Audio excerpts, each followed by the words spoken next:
So we are talking about using lines to represent linear patterns in scatter plots. Here we have some data. Number of ads placed, I think it's at a radio station, I forget, and then how much revenue was received during that time frame. This is per month.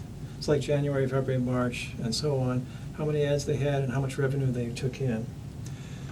And then over here I've tried to represent that information in green as the scatter plot. So there we see, it's not present, it's not obvious when you see the data. That should line up. You just see values, and I don't see a huge pattern. But when you go over to the scatter plot and you start plotting them, you see a sort of a consistent increase in y for each certain size increase in x. So the same for each increase, say 25 in x, I see some kind of increase in y. So that says, and it's pretty much the same number across the board because all that data lines up to be just about linear.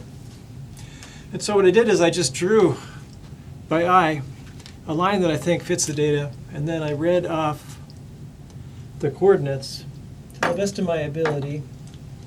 And so there they are. They're little blue crosses on a little pink line on the sheet you're looking at. And this point here is 21, 9,200. This point is here is 180, 22,000. Okay. And then, using the points on the graph, you can then compute the slope of the line. Here's the equation for slope. So we have here y2, I guess this is the way it works. This is x2, y2, this is x1, y1. And so y2 minus y1 over x2 minus x1. And we've got that here. That's the formula for slope that we all know and love from whenever you first saw it. And then out comes 80.5. So 80.5 says for each unit increase in ads, I'd expect to see an 80.5 increase in revenue. So over 1 up 80.5 is the slope of 80.5. Over 1 is over 1 ad. Up 80.5 is $80.5 for each ad. Anyway, so we got the slope, and then we'd use the point slope form of a line. Here it is, y minus y1 is slope x minus x1. I put y1 and x1 in, okay.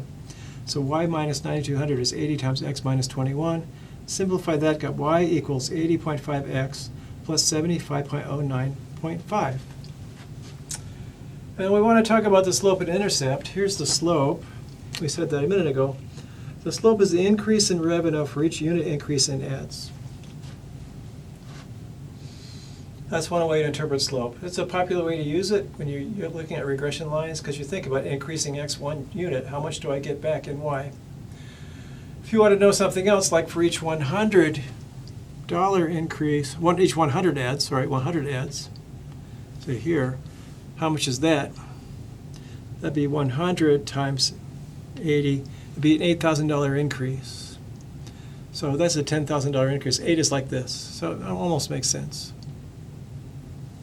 Well, if it's $100, then it's 100 times 80.5, so $8,050 in revenue for 100 ads.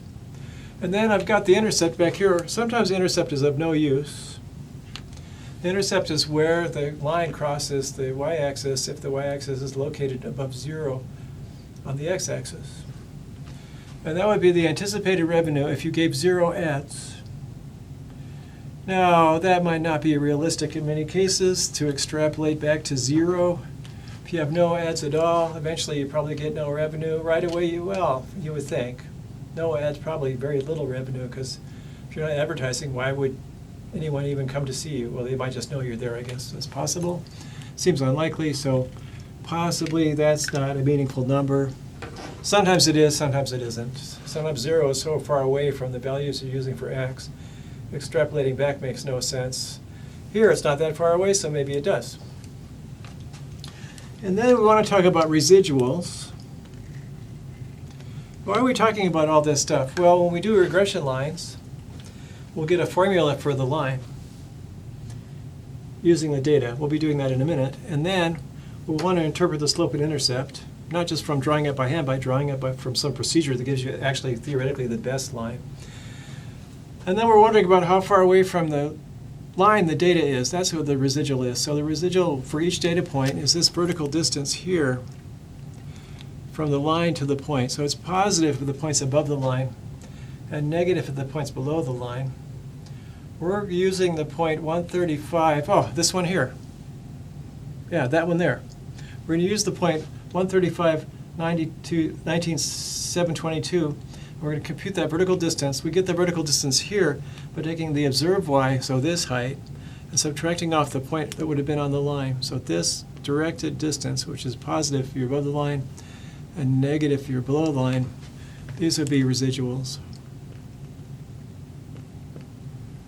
And this point here is, I don't know which one it is. I didn't draw it very accurately. It's probably the one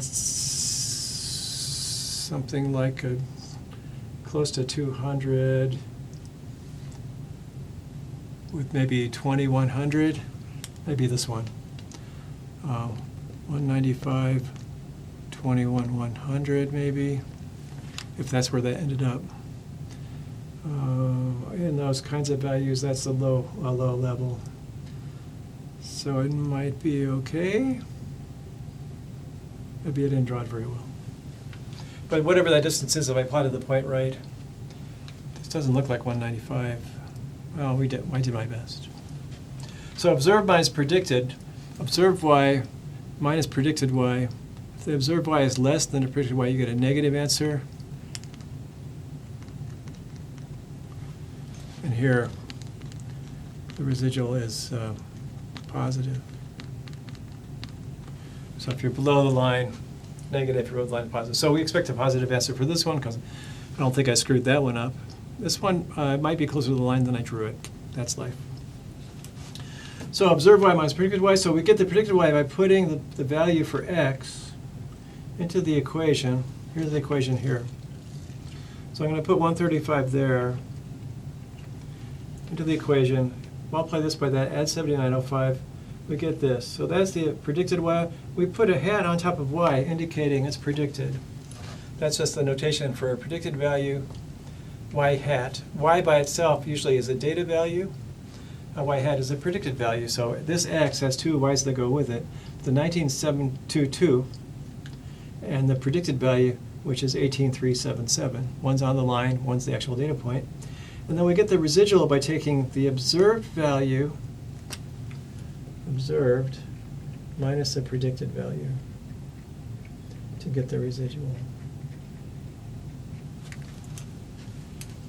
Okay. The observed value was this one here that came with the point 19722.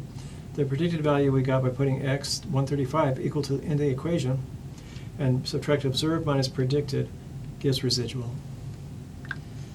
Made it through a slide, maybe unscathed. Pretty soon we'll be able to find the equation with the data, and I'm closing this slide off.